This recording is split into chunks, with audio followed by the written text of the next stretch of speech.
Too much GH nie. Ghana for ahwefo etiefo. Onipa bi a won subscribe e too much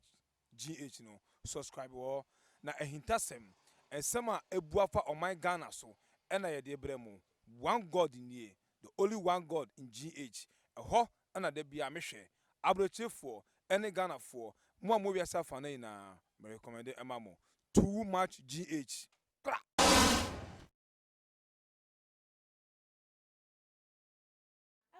For any adofono mema obibia akwaba ede about too much GH so Ghana wahala dwumade na ebre asose ne nso ye de ebeso muni aba ekwesi kapa misi enkonya sida na chese ensem no de edi se ye kano eno ene ye di ebebegu eye apono so ne ye pene poma sibre na ye hwe enoma ekoso ewo omayimu na de ebinum eye na still na womo enya fa hudie ede ne nam hono na ebinum nso so de eku editia wo ma chese wo mu enya wo mu twabe hwe eye Elisha Malope fiase awoda ye hwe eye Reverend Obofo ene eye Bishop Daniel Obinim wo mu so mu nsema ba bonten na wo mu so enya the freedom a wo mu edi atentwe ewo ba bia wo mu epe na ye nim pefe se emra ewo omaimu na wo se emra no eka edima obi ana so emra no ekoditie bi na eye den eka edima wo mu a wo mu ewo bi no ene dey amamato ensa ede afre Apostle Ajeman Prempe a oda the Bible Church of God 7 day a ewo enkan haka so atuba junction ye betwetwe enkomo ede afon sanse dan da ye ne kasa wo ma yeti ase se emra no se wo bi fom a ye wonyamemra ene wo bia se emra nte wo se emra no ni wo bia edi nanso emra no ekoditie eye ahiafo na edidi masikafo no eye ne kwan so anu no anase enchiremu fofo bi ewo ho no enu ntie busua menyi wa fide ni mfi ha ye twan ho ba ye ba edi nkomodidie no ebe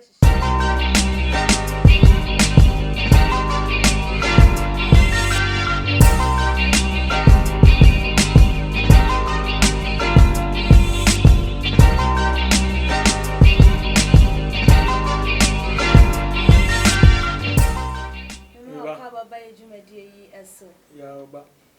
impombo kodie oh yankopon adom no mpa abondi me ho ye pa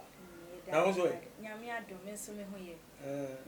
ene wa ye kama ba o unza unza ma de mu ye sta kakra bia na ho fe na bega ja Apostle ye koye nsem no eso no megidi ye pa se ye ensem a ekoso ewo maimu no wani edafom a wo hwe wo hu de ekoso ye hwe eye Elisha Malope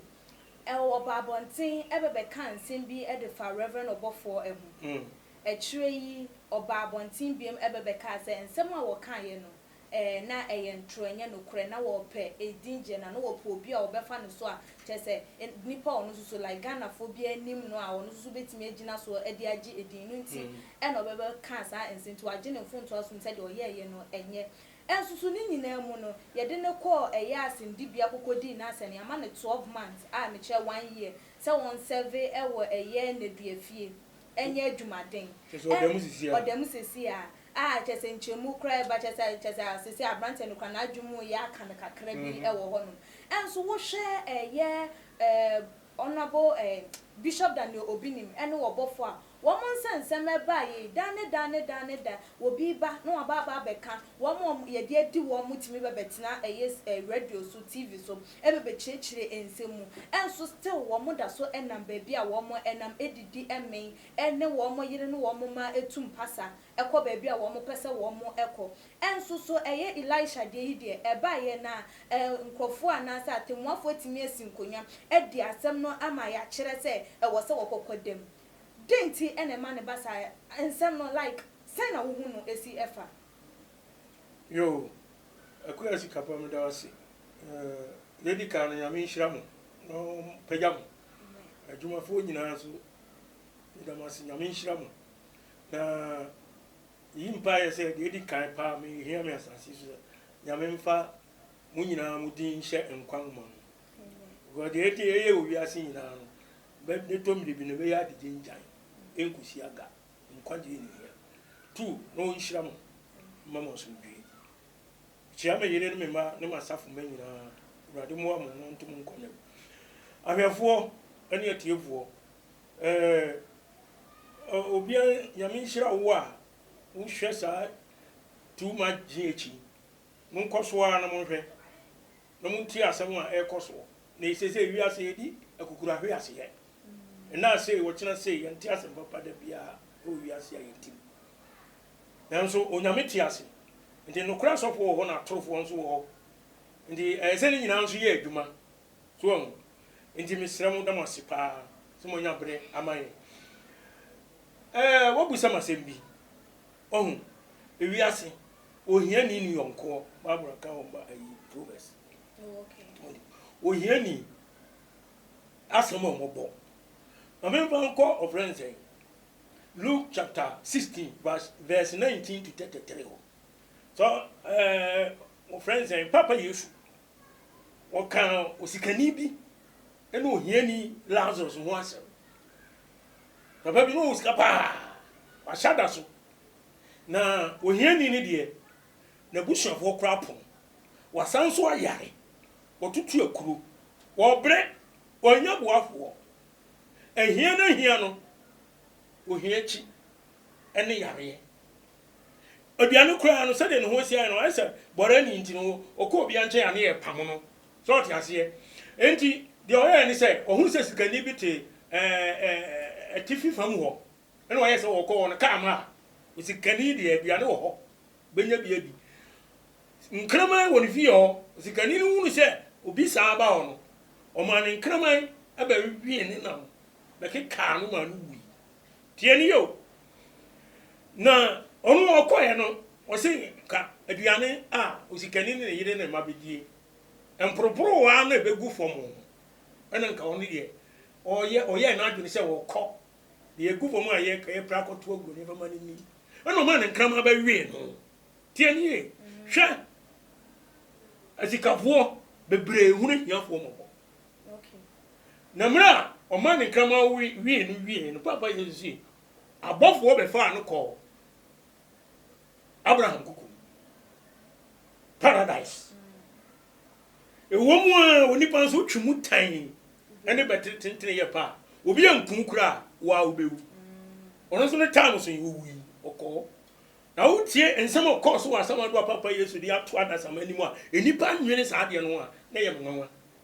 so afesi kanin wuye no okɔ brɛ o dagem o hunu Abraham sa na Abraham fa sa tia ko bom hwom pra betutu me katrama na me hunu mane e wo jafuna mahimu Abraham se amra da yentem yantimi ma ho ye kasa mu so mu ba ko mra magimre wa enye yie wo se oni sa dia soma enipa mfiri anko asase no so bi jame nua ma no mu ho na onkodi wo madanse se o mo hwe o mu ye ne se na tie wa ana Abraham ka che ne se enye yie union mu konkotie ye wo Mose ne adifo no ho nyame asomafo no ho o mu ntie wo so edidi America ne se we eye Malopi na semu Elisha no no obofo last bi na meka me de meka da bia ade a oyeye no enye eno nkire se o Nyankopon nipa yes me meka no straight o ni Nyankopon nipa anka wonye saa etise urade Yesu asem bia o kan ye o de ye kasabugo se osoro ahini ye tise o hini bia no ho na nko a na ko bi de ne ka so no o de ne ka no ko ye so beton yire ne manyina no de atua ka no to papa bu nkotodwe no pa ne choso mpa choma me bere kakra e metua e do hwe no ye no mobo ohun no mobo santi no o de ka ne nyina ye dai e che no na saa kwa no de ka ne che no no so obi de ne ka na damfu bi enti wo firi ho no ye de a che ne firi o kono a eno okohia na damfu na wo de ne ka no so so no minimum hodu no sani sika e ka no de ne nyina ontua ma no nya sa o de me ko prison okay on so bu nkotodwe e pa ne chawo sami sira fa cheme na ma me bere kakra na bere ba betua wantie eno so de ne be ko prison no ampani ampa wo de ne ko to prison ena wo hene ne nko anu bi ekohun asem wesiye eno mo bo master na mane no so mo ko frɛ ne mmerɛ ene ko frɛ no ba eno so wo ma hu mo bo e ka bebere ba de mi wo pa me chew nti me de chew na aden na so hunhunu nua bobo na so obi de wo ka no pa chew no va nche no ha no se mo ma no so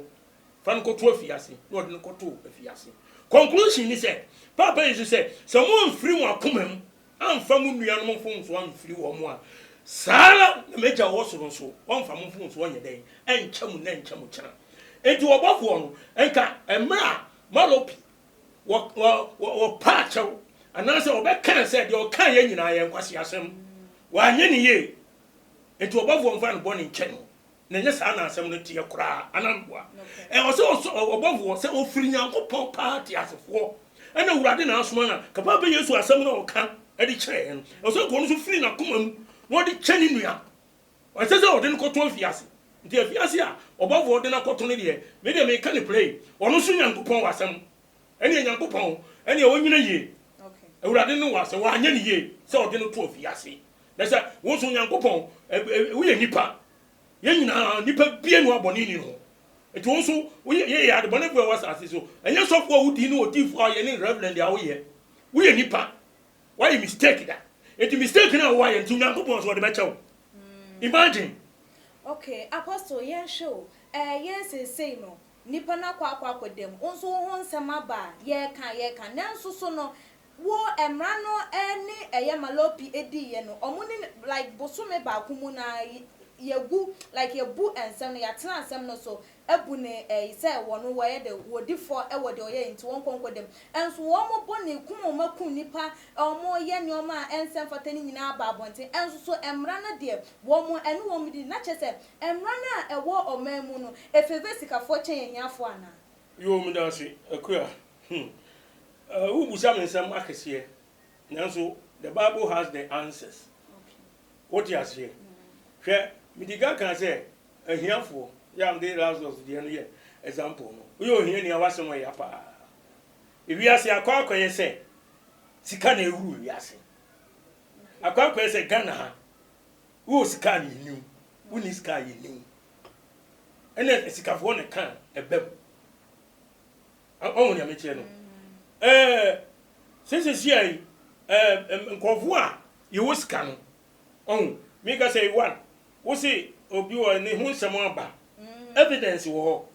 pese me hu say evidence wo show obi ni case ya nipa ya wo fa ni gold a wo ku ma me ni nua ne driver no ni nyina wo no na bebetena so bebe kan so obi ni number bi ono obi ni ne bekan boy now boy ne bekan ye say obi ni ma yesi ena fe nso kura no ena nkrofon so afredi asim malopede no ono na bekan ye wa babonti aba beka se wo kan ni sesei entifa che no wan kan ye enso ono no mom de na kwakotumba obi a wakum nipa de ne de woda so ne na mo free hwe am fa nko free 1 Samuel chapter 8 1 to 3 prophet Samuel was a great prophet ono na yankopon kra so anu ma ode nhu kogu David so sra no na oye very good ode trene atentrene ne ebu Israel man no wo ema mienu ba ko du Joel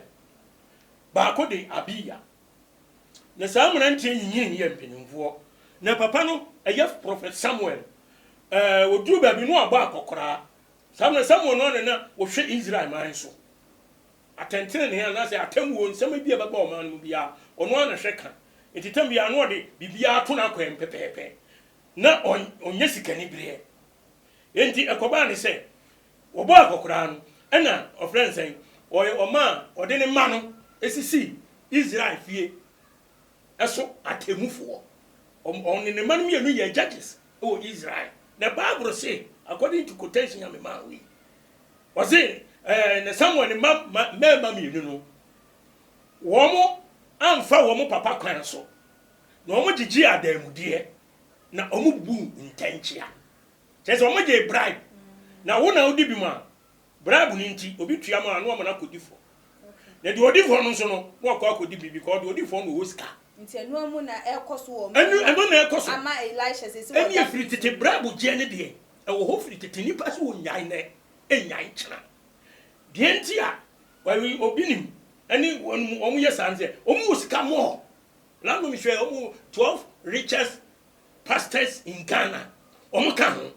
But thank you, constitution and money and Kedimobia. Edimobia, Nanipana or Tuma Wodi Asamono. What's a man catcher say? Omu the Gia de Mudia Buaten. What do you say? And you are no Buateno. No, when I'm so new Israel, never pan a prophet. That's what a bribe.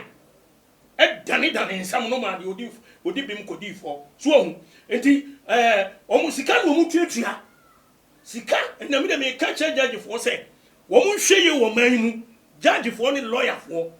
Master, who feels any panel evidence for what Chelsea would differ, what this are, in your master, what this are, and Quasia Samuel. Why, any here, what come nipa, what real be a japadia, I didn't know this kind of jam. Deuteronomy, I will say, Numbers chapter 35, verse 30 and 31. Already, I catch Israel for more, he said. Some children will be necessary will come nipa. Say nipa no. Mon sheye no mo anyisika amfiri ni ho. Say nipa no wo kum obi nti mo de ibu no bem. Mo na fa no ho adi. So wo kum nipa ampa de a mo nye adamude bribe. Ne nipa no nkum bi ntuaka.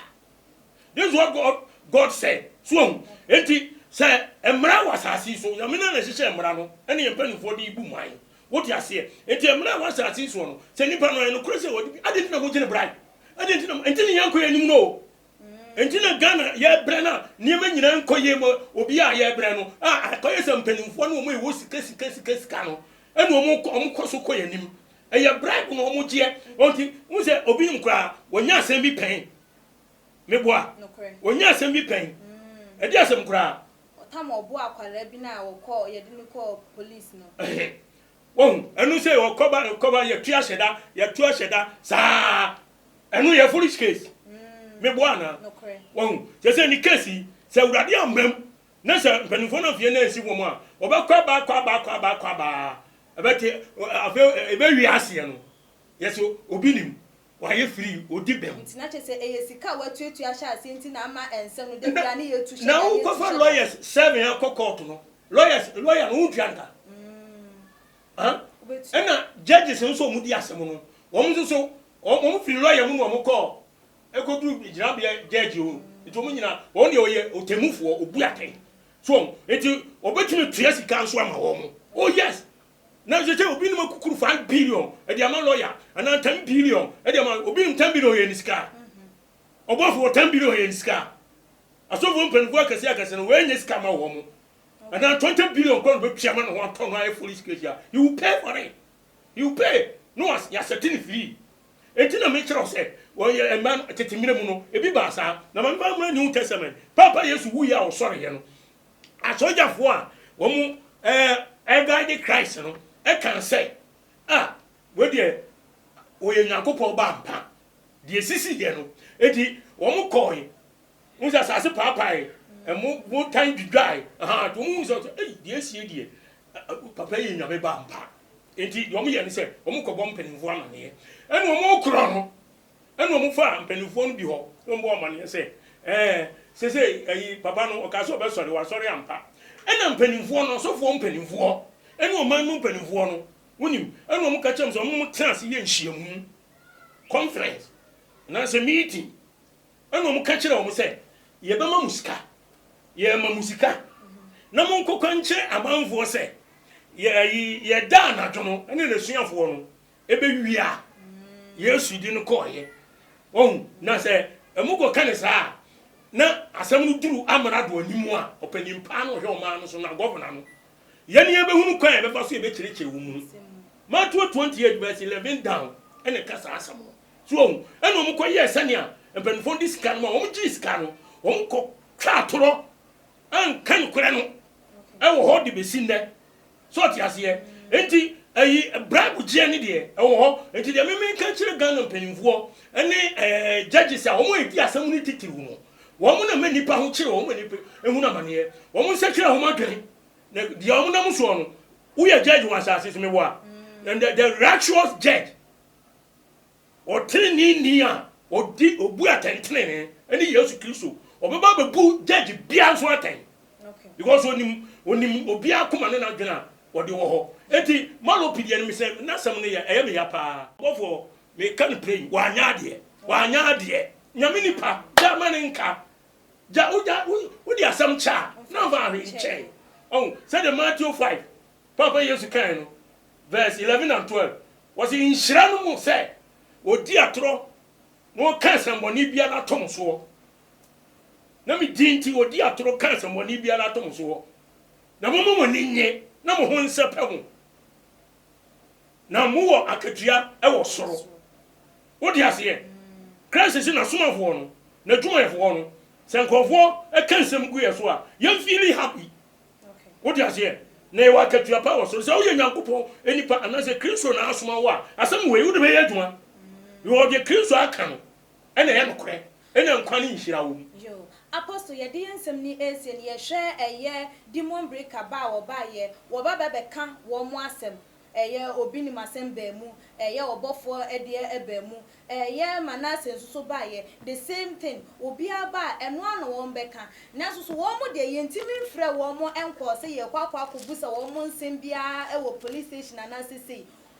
amagana fo bi no mu hu ni se enam se Kennedy ena aye obi a wafrɛ anase Kennedy station so no makoni ntina kwakɔ ya amanesem because so ye panyin ntino ena wo mo protect wo mo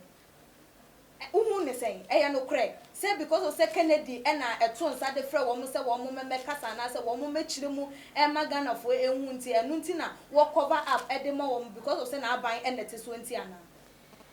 yo mi dase on say ewiase na nkasa yeti mu no enu kura ahwe ase odwom uka Isaiah 59:13 down o say ayi enu kura ayi ade ehu ye na o say nipa sisu atom sem wakomo mu ne yi nati nu kura ya ade a ahwe ase odwom na de ofun o pen kura no ye fum no fa meba but ma me fa sem we enhye ho ansa na metimi akasa because awurade asem na ye nu kura no na yigina so de ye bibia Micah chapter 2 verse chapter 3 no verse 11 emu atutire na prophet Micah na wo nyame na no so kasa na de ekoso wo Israel memo na nye ne Yakobon say kan asem wo ifa kire wo wo say omanu mu atutire agi adamudie ebu aten na emu asofo agi akatua ekyerɛkyerɛ na emu adifo agi sika ehye nkom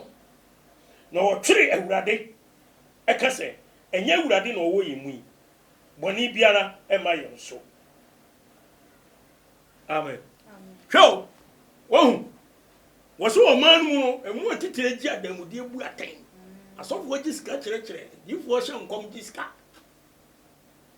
wan kan asofo la nko o man mo titire the leaders of the nation your ministers your parliamentarians was it omo any briska enu no omo ade aye omo ye no Israel man mu anyankopon wo mpe so atiase nyame wo mpe so enti sesi ano the asofo no ye no me ye no wanwa because of money sika medika ka kiro pense sika na ya de sika ni kum nipa hwe osofo bi wo hon man big obu ohanu kra bi omo ba ye omo ba beka obi nim na obofo ho ensem no still na wo mo de ye mfrɛ wo mo ba bonten se wo mo ba ye betoto wo mo na na se ye busa wo mo ensem bia eno na me busa se because of say Ghana fo hu ne se MPP ana say honorable Kennedy Japan na ba na ti so nti no eno nti na ama wo mo anya cover rapper wo mo de ye ntimi mfa wo mo nko court nkonkodi wo ma semba Elisha de ende san so ye single person na ye ohiani wenti no ye timi ede ne call ye na me busa say like opanyi etina ho no ma like impanifo man panifo no wo mo timi eboa ema wo mo wo bie no anase wo mo aka de ye timi egya wo ba wo bia woni bie ne de ye timi che na na ambenu wase koto de ne bodwe ne nyenya nkyere de yemfa ba mo no ni nkono eno na ekoso wo mai so enti adenti na obi ayo bone ayo obi bone wakase wa anyi ne ye bone o ye no nya sa ne tie to on fan che no nipa no de asam no court o skanti o tua no pushi no adina koto akoshim enso obi fufura ka ne ho asem a ono de obi fufuro e wo ho a wonam ho firi sika kova no ntina che se because of say Kennedy ye panyi e wo aban mu ntina ode akova wo sa na meka no because ebetuma basa etimi basa so because oze kana Japan me ka say adwuma ho ye no e adwuma pa but onye no frenchim onhwe wo yanim mo hwe ni panim eno kura kan we ye consider nipa okay de mra ne sie no na waka de kwan ne da no na de ato no Nyankopon akoso ahira wo no Nyankopon tro di won kwan mum so say o kana Japan onye sofo wo de na so no kura wo kanti wo chen asofo no bebere but wo mo e wo ase na wo mo susu aye bie na obi wo no say meja aye ene ma banti me ka ni nuanu a me ne wo mo ye sa kururu ase ekunkum nipa agigi nipa sikadi ye di kensu abre ene sudi efrafra oil edi gugu nsuom ma nipa no nom ye no na me ka ho na wo kirem fine na wo nso wo sa kira wa dwene wo ho eni so wa ye bidi a wo sa ban ni enso eso mu dabi okay oh wo dia ndina me ka se koto de ne bodwe ye nyantre de ye ba ba mo no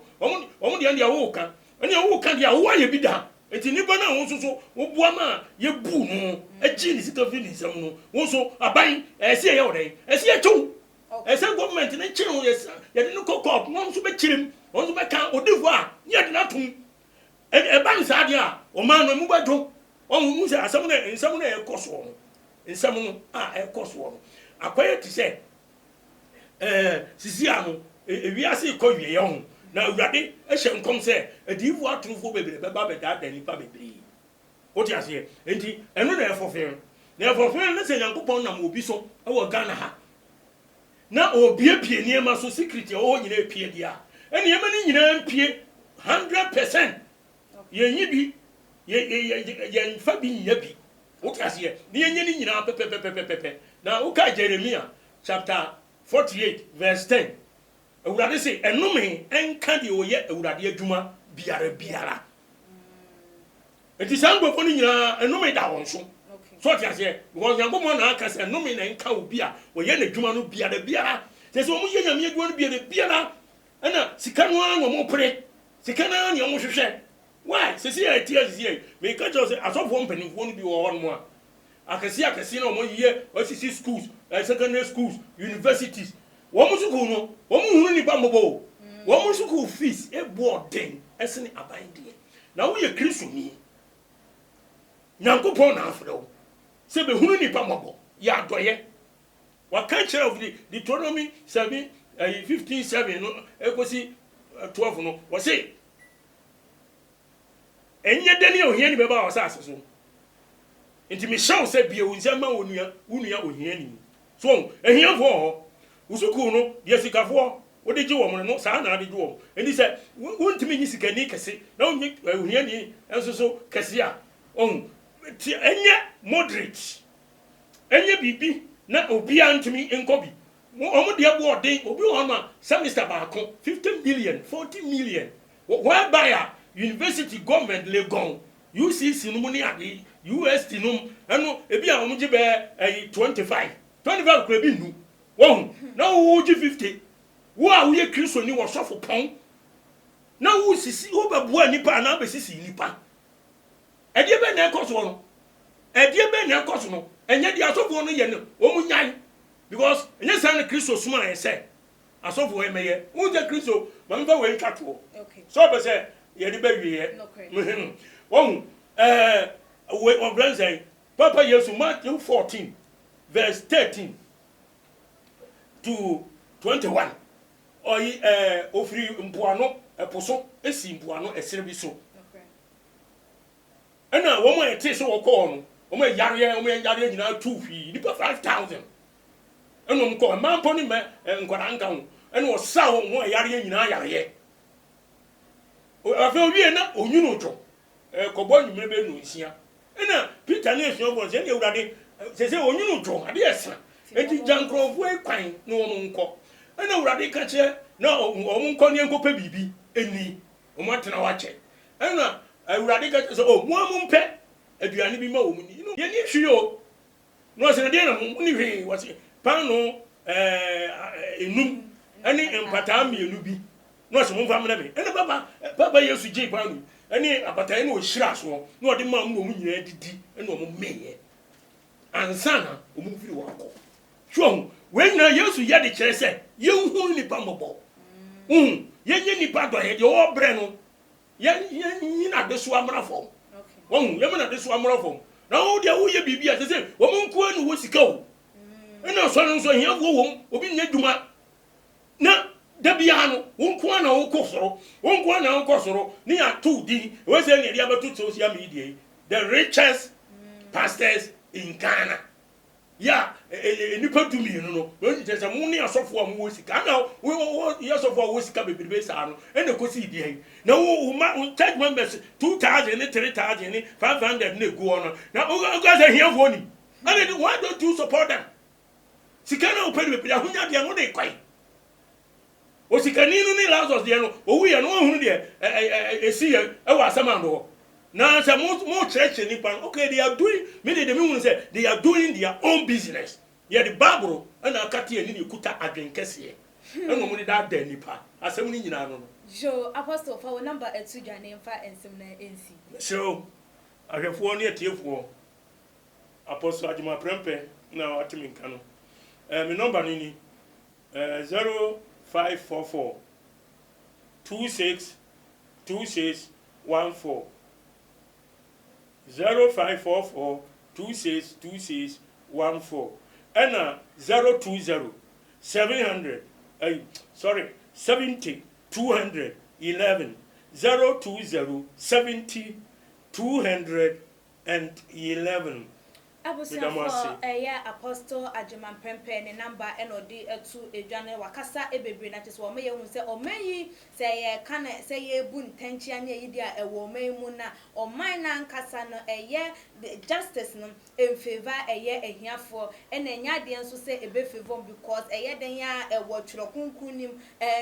bukata start nyina na enye ye pension na eba start ye ache entini nyina ebe ye yi na tese wo se empanifo muntu wo nan emfa ensi ehon abusia aha ena brebe ma ye kwan ama ye de dwumadie no esie se de ye kan ye no sen ena won so wodwen efa ehon fa wadwen kire no etu edwa ewo too much in comment section ebiemu so share for mo abusia for ewo all the social media platform say Facebook, Instagram, YouTube, WhatsApp, Twitter na repem ne ye de madwen kire no atu edwa media ene epia sikapa dasene ye besane